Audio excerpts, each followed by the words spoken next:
தர்மபுரி மாவட்டம் பாலக்கோட்டில் கடந்த மாதம் 22ஆம் தேதி மணமகிழ் மன்றம் என்ற பெயரில் புதியதாக தனியார் மதுக்கடை திறக்கப்பட்டது. பொதுமக்கள் மற்றும் சமூக ஆர்வலர்கள் மத்தியில் இதற்கு எதிர்ப்பு ஏற்பட்ட நிலையில் தொடர்ந்து மாவட்டம் முழுவதும் 12 தனியார் மதுபான கடைகளும் தமிழகம் முழுவதும் 1000த்திற்கும் மேற்பட்ட தனியார் மதுபான கடைகளையும் மணமகிழ் மன்றம் என்ற பெயரில் திறக்க தமிழகத்தில் செயல்படும் திராவிட மாடல் அரசு தீவிர முயற்சி மேற்கொண்டு வருகிறது. இதனை கண்டித்தும் பாலக்கோட்டில் திறந்துள்ள மதுபான கடையை மூடக்கோரி கடையை முற்றுகையிட்டு தமிழக வெற்றிக் கழகத்தினர் கண்டன போராட்டம் நடத்தினர்.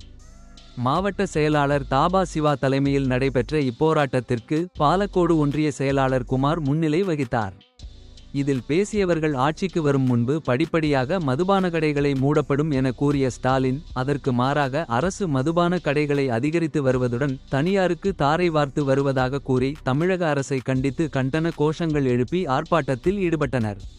திடீரென தனியார் மதுபான கடையை முற்றுகையிட முயன்றபோது போலீசாருக்கும் தவேகவினருக்கும் தள்ளுமுள்ளு ஏற்பட்டு பரபரப்பானது.